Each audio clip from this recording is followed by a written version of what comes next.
जोहार रौर मनक स्वागत है। हम doctor Anupama Mishra, assistant professor TRL Nagpuri, Marwari college Ranchi. आज हम PG सेमेस्टर 2 पेपर CC 201 कर अंतर्गत नागपुरी लोकगीत कर वर्ग विभाजन के बताव। हमरे इकर से पहले नागपुरी लोकगीत कर परिभाषा जान ली और इके का के कहना से के हमरे समझ ली। आज हमरे पढ़ब नागपुरी लोकगीत कर वर्ग विभाजन। नागपुरी लोकगीत कर वर्ग विभाजन करे एक ठो कठिन काम है, काले कि एखन तक इकर ले कोनो सर्वमान्य सिद्धांत नहीं बन है।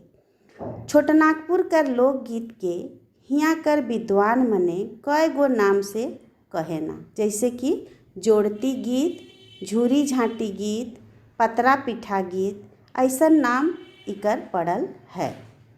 छोटनागपुर कर विषय में कहल जाएला कि हियाँ कर आदमी कर बोले गीत है और हिठे नाच। नागपुरी लोकगीत कर आज जे हमरे वर्गीकरण करब, इकर में 100 बरन कर वर्गीकरण है, मुदा नृत्य गीत कर चर्चा नहीं करल जाए। इके आपन सुविस्ता खातिर हमरे ई आधार पर विभाजन कर सकीला।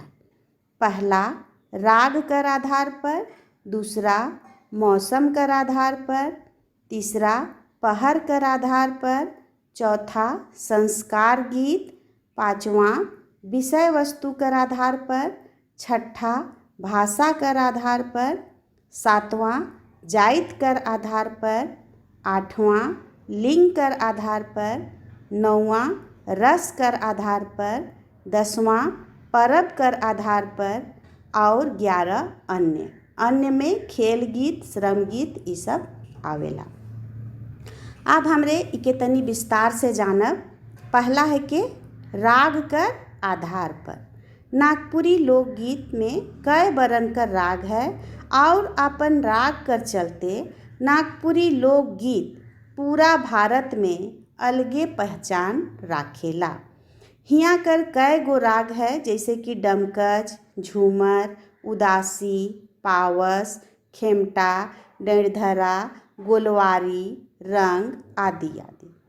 सब राग कर अपन अपन महात्म है। जैसे कि एगो राग है डमकच राग। इके जनाना मन गायना शादी बियाह कर बेरा में इकर एगो गीत देखल जा सकेला। रौरे मन हो जानीला ई गीत के केकर लागिन आयोगे झालैर मड़वा, केकर लागिन आयोगे रोदना लगाल। बेटा लागिन आयोगे झालैर मड़वा, बेटी लागिन आयोगे रोदना लगाल। यह नियर अब हमरे देखा दूसरा पॉइंट है मौसम कर आधार पर। मौसम कर आधार पर हो नागपुरी लोकगीत में कई गो गीत आवेला। मौसम मने जैसे फगुआ होलक, पावस होलक, उदासी होलक, ई रंग कई गो मौसम है, वह नियर उकर आधार पर गीत यहाँ बनल है। जैसे कि सिरसिरोती गरम कर दिन और बरखा कर शुरू बेरा पावस राग फूटेला। एक बटे कपार फाटेक ते रौद धरती से पनाह मांगेला और नदी नाला डाड़ी डोभा सब सूख जाएला। से बेरा आषाढ़ कर जब रदबदाल बूंद धरती पर पड़ेला, से बेरा पावस राग फूटेला। पावस राग कर एगो गीत है। आलक आषाढ़ मास घटा घन घोर जे, बरखत बूंद बड़ी जोर, एहे भाई बरखत बूंद बड़ी जोर। सल सल पवन चले मारे झिक झोर जे, देखी हिया उठत मरोर, जे एहे भाई देखी हिया उठत मरोर। ई होलक मौसम कर आधार पर गीत। तीसरा है पहर कर आधार पर। पहर कर आधार पर नागपुरी लोकगीत 4 किस्म कर हो सकेला। पहला है प्रभाती, दूसर भिनसरिया, तीसर पहिल सांझा और चौथा अधरतिया। प्रभाती चाहे भिनसरिया गीत में भगवान कर भजन गावल जाएला और अधरतिया गीत में बगरा प्रेम कर वर्णन होवेला। एगो अधरतिया गीत कर रूप देखो। राती कहली पिया पैरी गढ़वाए देमु, पैरी में फुदना कटवाए देमु, बोले हो पिया बाजे हो पिया, चवन्नी लागल घुंघूर। चौथा है संस्कार गीत। नागपुरी लोकगीत कर एगो भाग संस्कार गीत कर है। छोट नागपुर में जीवन से लेके मरण तक संस्कार है और सब संस्कार कर गीत लोकगीत में भेटाएला। जैसे कि जन्म बेरा सोहर चाहे झांझेन गायना, ओहे तेर बिहा बेरा हरदी चुमावन परीछन लाइर गाइर पानी काटे माटी कोड़े लावा भूंजे विदाई कर सब कर गीत लोकगीत में भेटाएला। एगो लोकगीत है शादी कर जो बहुत प्रसिद्ध है। केकर अंगना में बांस बुदोना रे बसाइर बुदोना, गोई केकर अंगना में भेर बाजोना।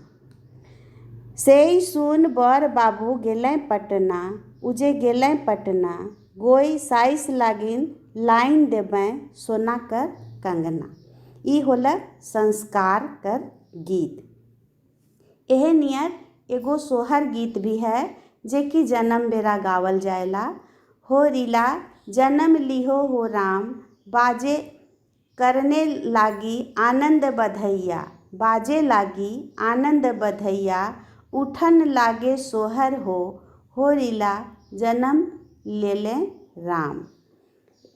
आगे है पांचवा विषय वस्तु कर आधार पर। विषय वस्तु कर आधार पर लोकगीत कर मूल रूप में 4 गो रूप हमरे के हियाँ दिसेला।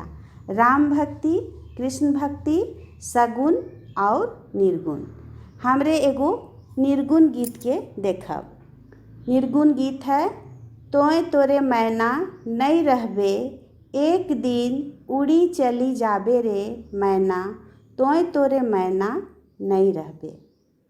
छठा अब हमरे देखब भाषा कर आधार पर। नागपुरी लोकगीत में 2 बरन कर रूप भाषा कर आधार पर दिसेला। एक तो ठेठ नागपुरी होवेला और दूसर बंगला तर्ज में। ठेठ नागपुरी कर गीत एक ठो है। लिटिया भाई लट झारी, लिटिया भाई लट झारी, उड़ी बैठलक कांसी डारी, लिटिया भाई लट झारी। ई होला ठेठ नागपुरी कर गीत। और दूसर है बंगला झूमर। बहुत सारा नागपुरी लोकगीत में बंगला तर्ज दिसेला। रोरेमन ई प्रसिद्ध गीत के सुइन होव। बड़े लोकेर बेटी लो लंबा लंबा चूल, एमन माता बिंधी देबो लाल गेंदा फूल। ई है के बंगला तर्ज कर गाना। सातवां है जाइत कर आधार पर। जाइत कर आधार पर नागपुरी लोकगीत कई किस्म कर है। जैसे कि उराव मनकर माठा गीत, मुंडा मनकर जादूरा गीत, एहे नियर अहिर गीत, ई सब आवेला जाइत कर आधार पर। हमरे एक ठो उराव मनकर माठा गीत के जानब। सौबक पिया गोरे गोर, मोर पिया करिया, करिया मोर पिया रे कतई सुंदर लागे, सौबक पिया हर जोते जाए रे, मोर पिया घरे घरे माठा खेले जाए। ई है कि एगो माठा गीत जे कि उराव मनकर होवेला। एहे नियर मुंडा मनकर एगो जादूरा गीत। लहर लहर मत कर रे मैया, ले जाबो डोकी डहरे, बेटा होतौ जतौ सुर गुजवा, बेटी होतौ खेलब जादूरे। ई है के मुंडा मनकर जादूरा गीत। अब हमरे देखब आठवां लिंग कर आधार पर। लिंग कर आधार पर 2 बरन कर गीत हमरे के नागपुरी लोकगीत में मिलेला। मर्दानी और जनानी। मर्दानी में मर्दानी झूमर, खेमटा, लहसुआ, पावस, उदासी, रंग, गोलवारी मन आवेला। एहे नियर जनानी झूमर में डमकज, लाइर, बिहा गीत, झुमटा, झांझैन, अगनई मन आवेला। एक ठो जनानी झूमर है, हो रे गोइया गोकुल नगरे, लील सारी चलत फहरे, हो रे गोइया गोकुल नगरे, हाथे कंगन चूड़ी झकमक करे हो गोकुल नगरे। यह के जनानी झूमर। अब मर्दाना झूमर है, रौरेमनी गीत के जानीला। डहर कर चीनी आंबा चाइख लेबे मैया रे, ससुर आइर जाबे मैया पाछे पछताबे। यह के मर्दाना झूमर। नौवा है रस कर आधार पर। नागपुरी लोकगीत 100 बरन कर रस से भरल है। ऐसे इकर में श्रृंगार रस कर बहुत प्रधानता है।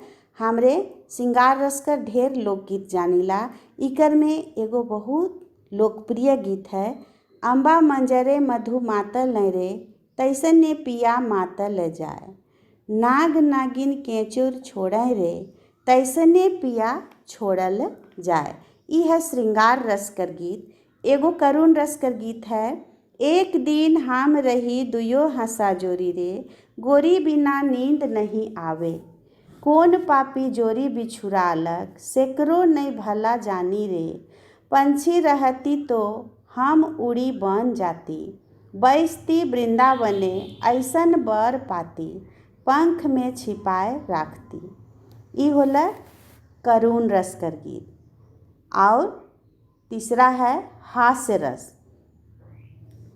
हास्य रस में है जेकर में हंसी कर पुट रहेला।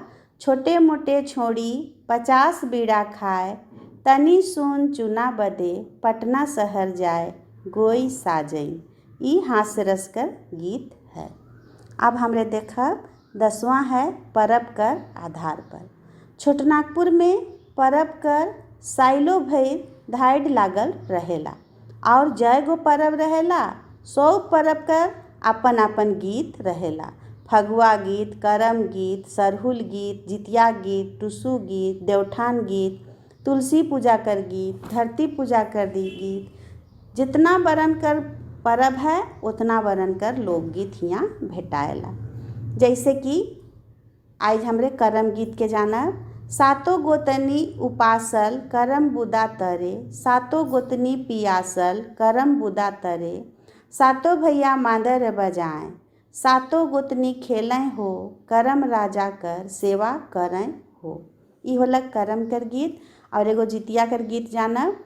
जितिया परब भारी हो, जितिया परब भारी, जितिया के सेवा करी, जितिया परब भारी। ई सब होला विषय वस्तु। ई सब कर आधार पर हमरे इकर विभाजन कर ली। और एक ठो अन्य में आवेला श्रम गीत और छौआ मन कर खेल कर गीत। जखन हियाँ कर आदमी मन परिश्रम करेना तो लोकगीत गाय गाय के अपन थकवासी के मिटाएना। जैसे कि रोपा रोपे जाएना से बड़ा धाइड़े धाइड़ कई ठो गीत इमन गाएना, जे कि बड़ा दूर से सुनाएला।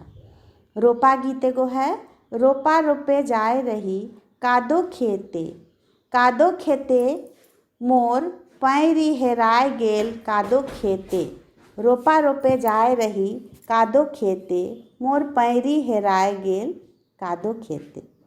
कुछ गीत छौआ मनकर खेल कर गीत होवेला, इके खेड़ गीत कहल जाएला। जैसे धान कुटो सुबे सुबे, आवा रे बाबू मैया, एरंडी बुदा तरे तरे, एरंडी बुदा धैस गेल कारो नदी तीरे, कारो नदी तीरे। ई श्रम गीत, ई खेल गीत है के इते हमरे देखिला कि कम से कम 11 रकम कर वर्ग विभाजन नागपुरी लोकगीत में करल जाए।